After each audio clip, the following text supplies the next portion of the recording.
Hey guys, my name is Max. Welcome to my YouTube channel. For those of you who don't know me, I am a French Canadian from Quebec, Canada, and I just started out that YouTube channel like 5 minutes ago. This is my very first video, so be indulgent on me. I'm usually speaking French, so it may be a little rough on the English sometimes, but stick with me. It'll be a good one. So today I wanted to talk to you about a new camera that just came out. Just a few people had the chance to use it, and I'm one of them.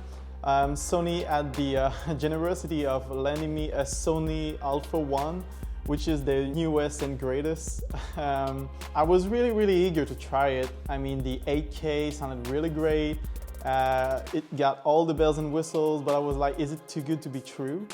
So to test out the new Sony Alpha 1, I went to Quebec City, the old capital of Quebec. So in that 2-day getaway in which I had the camera, we went on a hike, we went on a helicopter tour, we went in the streets of the old Quebec just to push the camera to its limits, see what it's capable of, and really test out that new 8K that it brings to the market. So let's go guys, let's see that. So we were originally going to make a hike to take that camera for a spin, which is the one I'm filming on right now. But we passed by a chopper which was like starting up, so we just decided to go for it.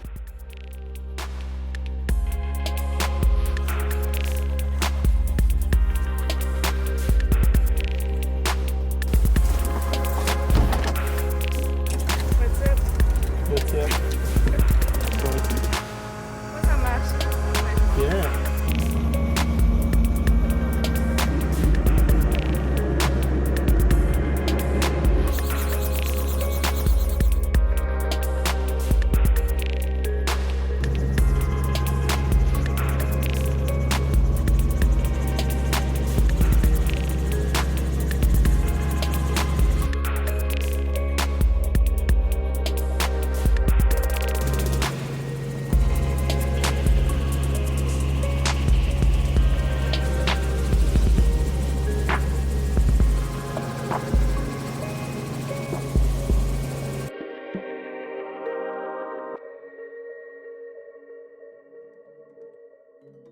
So for starters, some specs about the camera. I'm not here to go deeply into specs. I've been using the A7S III for about 3 or 4 months now, and I'm really used to that camera now, used to the S-Log3, used to the 12 megapixel sensor, the dual gain ISO and everything.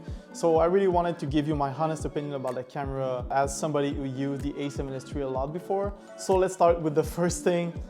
The price of the camera. I know it's the thing everybody talks about.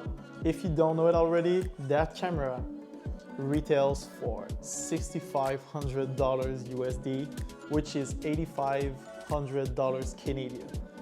It is a crazy amount of money. It is twice the price of the A7S III. Does it really stand up to its price tag? That's what we're gonna see in this video. So let's start with some specs. The Sony Alpha 1 has a 50.1 megapixel sensor, which is capable of 8K recording and 30 frames per second shooting in burst mode. So it really is a complete package if you're a filmmaker and a photographer. So if you want a camera that does it all, it's the one. I mean, the A7S III that I'm using is really more towards filmmakers. It's aimed toward filmmakers that want the best in low light, that want the best 4K possible. But that camera here is really the best of the best in both. I mean, one thing that my A7S III I think was lacking is more megapixels. I really developed a fear of cropping my shots. When I'm using my A7S III, I really want to get the shot right the first time in camera, which is a good thing, but sometimes you want to crop in a shot and the A7S III doesn't really let you do that with a 12 megapixel sensor. But in this case, the Alpha 1 has a 50.1 megapixel sensor, which lets you crop a lot. And in video, you can use the APS-C mode to crop in on your image. So it brings your lenses like my 35mm or my 85 to something more like 100 or 115 millimeters. That's something that I really miss in my A7S III. In 4K, you cannot use the APS-C mode. I'm used to having it in my A7 III before that. And I'm really happy to see that coming back in the Sony Alpha 1. It's a really great feature. I think it's something that I really miss and I enjoy using a lot. So in the photo department, that camera does 30 frames per second burst mode.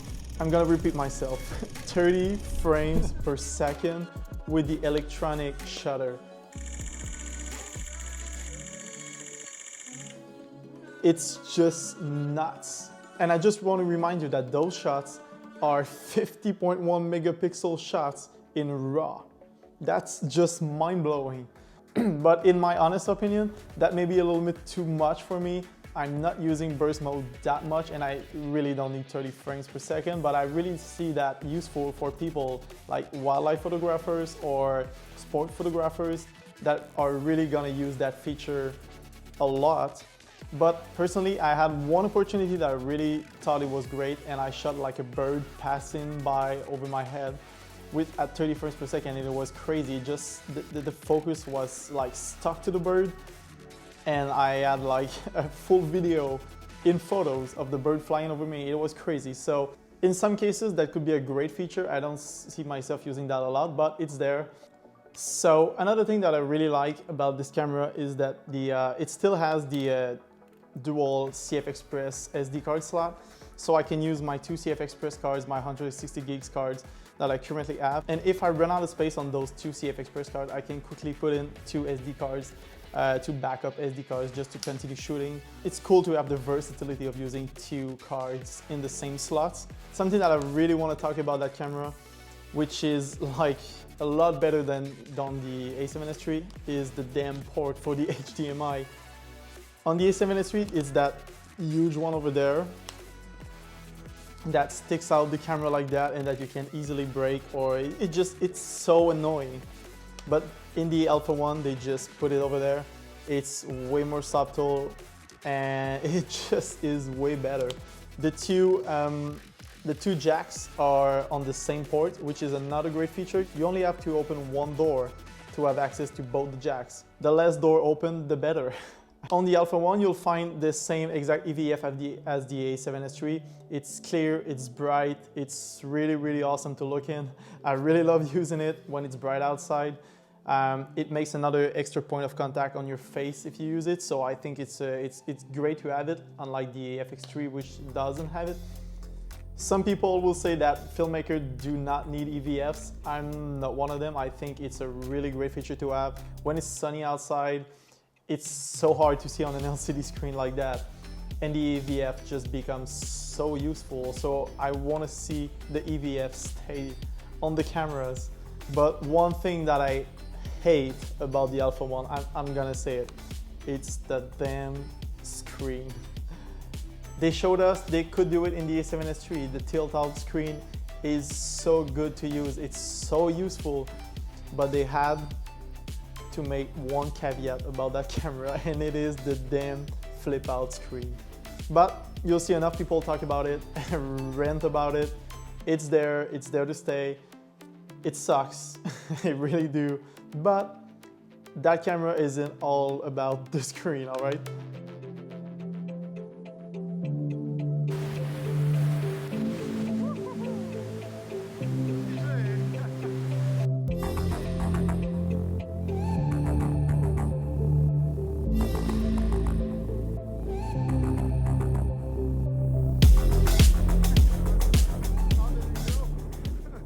So let's tackle the biggest subject here, the 8K video. It's gorgeous. The 8K image is gorgeous, but let me tell you, it is not that useful right now. It is not something you absolutely need. The 8K resolution will be really good if you want to crop in your image, but in my few days of using it, even though the image is really awesome, there's nobody to see it. All the screens are like full HD as of right now. Like all the iPhones, there's not even an iPhone that has a 4K screen right now. It's all really good looking Retina displays, but there's no one to see the 8K resolution right now. Even my iMac, my 2020 iMac Pro is only 5K, so I can't even see it.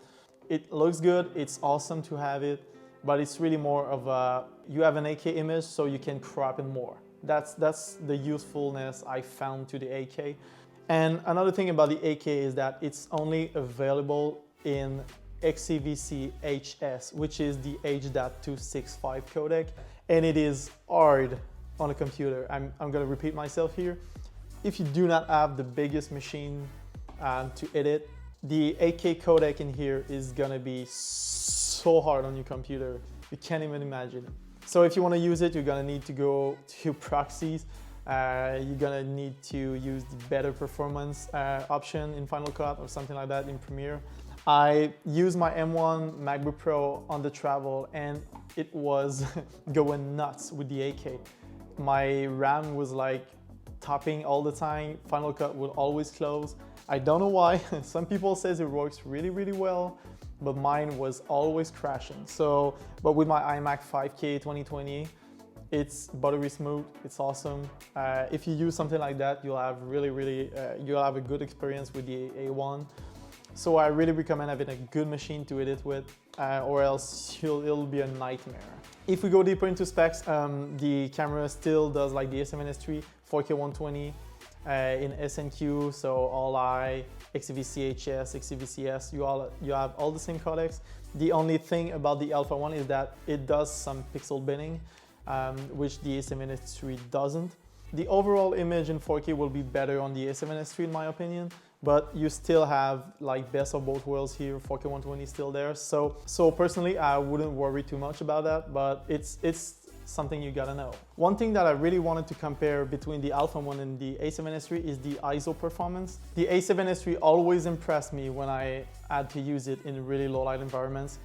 The image is clean. When it hits the dual gain at 12,800, it just looks gorgeous. It was even a learning curve when I started using the A7S III. So let me explain. The A7S III, when you start using it, you see that when you go from 640, which is the base ISO in S-Log, and you bump it up to 1600, after that, it starts to get really noisy. So everything between 1600 and 12,800 isn't really usable. Yes, it is usable, but it's better looking after it hits the dual gain, which is at 12,800. So you're better off using the 12,800 ISO when you're gonna bust the 1600 one. I don't know if it's clear, but if you're in a low light environment, you're gonna go to 3200 ISO. Do not do it, just bump it up to 12,800. And if it's too bright, close that ND filter. I know it sounds like counterintuitive, but you gotta close that ND. It's better looking at 12,800. But in that camera, there's no dual gain ISO like in the A7S III.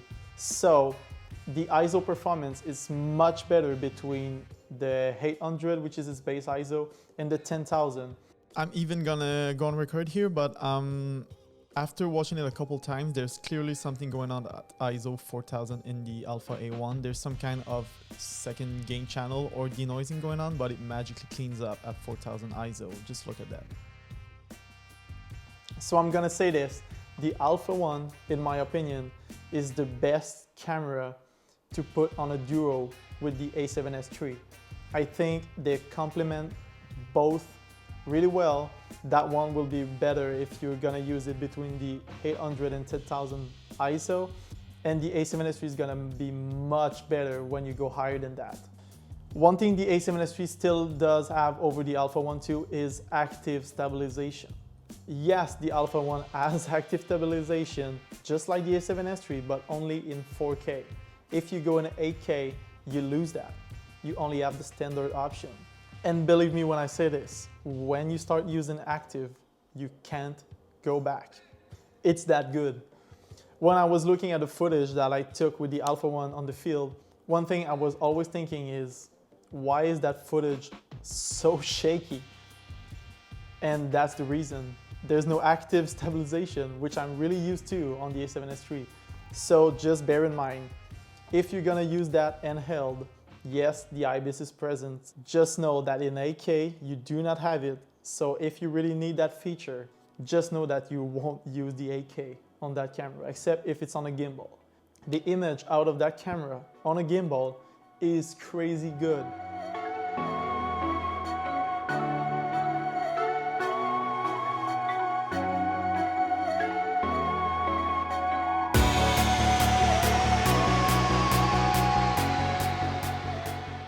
But when you go handheld in 8K, you can't do a lot of movements with it. You cannot go from left to right. It just shows a lot of shakiness. So just bear in mind that that camera will be better off used on a tripod or on a gimbal.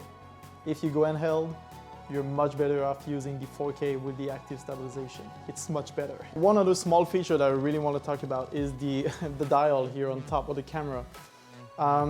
If you're a filmmaker that uses Sigma or Tamron lenses, one thing I really like about that, you can go from AFC to manual focus with the turn of a dial on top of the camera. As somebody who owns Sony lenses exclusively, I do not worry about that a lot. I can just put the AFMF with the switch on the lenses. But some of my friends only rely on Sigma and Tamron lenses, and they were like, what? This is so easy to use. Why don't the A7S III has the dial? It's so easy to just put your third-party lens into MF or AFC with the turn of a dial. It's crazy. It's there, it's good. I wish the A7S III had the dial. If you have the chance to try out the Alpha one, just go for it. I think right now the 8K isn't that much of a thing. It's more about usability, cropping in your image. If you're really somebody who's into high megapixel photos, you really want to crop a lot, and you want another B cam or A cam, I think the Alpha one is a great choice. I think it's not gonna let you down anytime soon. So that's it for me today. I hope you enjoyed the video. Don't forget to click the like button. And if you liked it, don't forget to click the subscribe button too. I really want to see that channel grow bigger, so that would be really awesome. So yeah, that's it. Ciao guys.